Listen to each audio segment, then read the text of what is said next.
The Adolescent Brain with Mc Dermott, Finnian Cawley, Cian Quirke, Conor Kilgallen and Conor O'Donnell. The parts of the brain.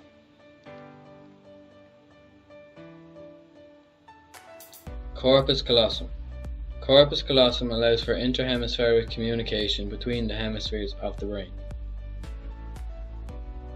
The cerebellum.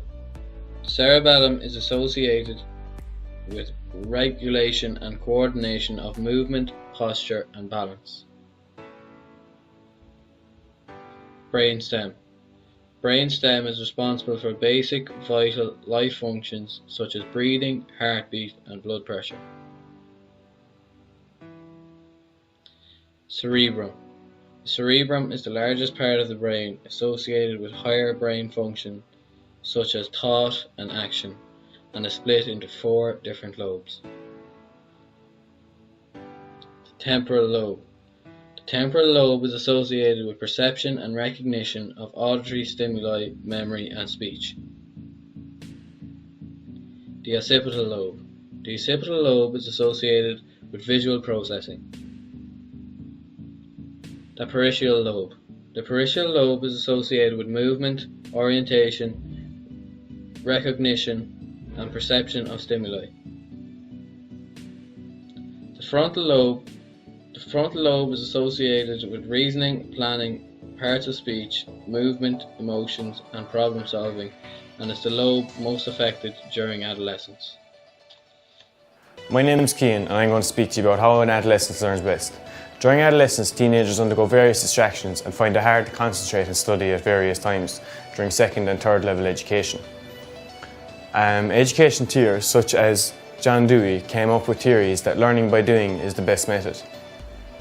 In Dewey's theory, he said that if people keep practicing their methods of learning, that they'll eventually be able to learn the topic that is given to them in hand. Vygotsky was another education theorist, and he said that problem solving was the best method of learning. He proved that problem solving, when students were given a certain task, if they could solve the problem by themselves, that they learned the best that way. Mental illness is increasing in adolescence. There is a rise in the prescription of psychiatric drugs. A person's brain does not fully develop until they are about 25 years old. In adolescence, as the brain is still developing, it results in different decision making. There is a higher number of drug and alcohol abuse in adolescence. This may lead to depression and anxiety, resulting in isolation and having negative thoughts. Becoming stressed out can really affect someone's mental well-being.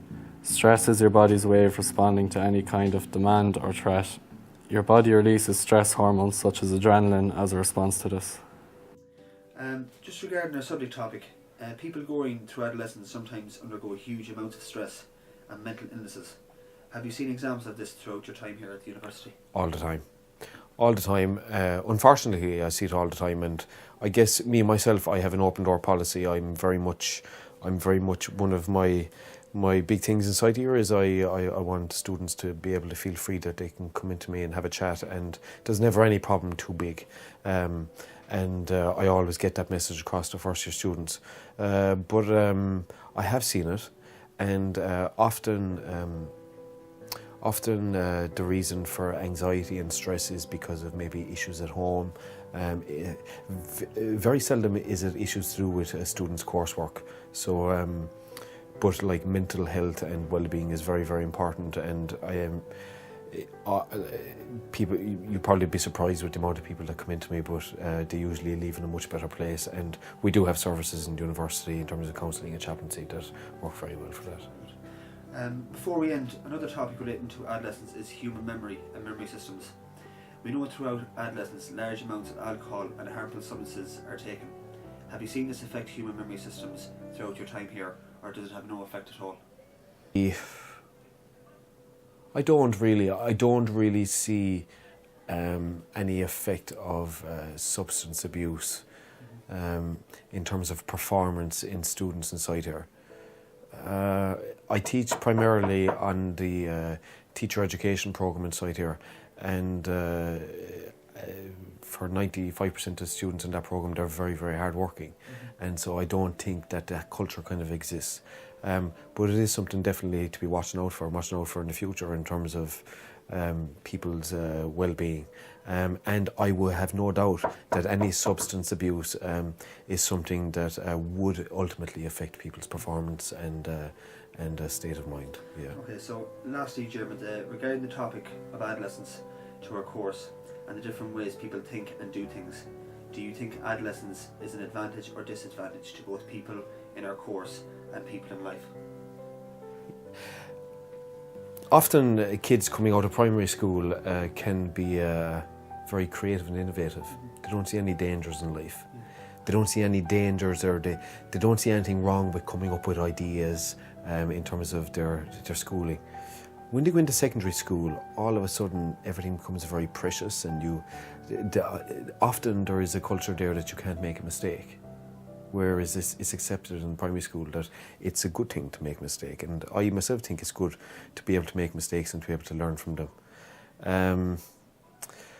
But one of the key things, and for yourselves as teachers, is to be able to bridge this gap between what Piaget calls between concrete operational reasoning and formal operational reasoning. And that's the key thing in terms of adolescent development. And ultimately that should possibly be happening in second level schools, and to be able to bridge that gap. So I suppose if you can keep on to the innocence of second level, and I suppose in many ways embrace the maturity that comes with adolescence, that should come with adolescence, I think you have a great thing then leading on to early adulthood. So I think adolescence in a nutshell is a very important phase in people's development.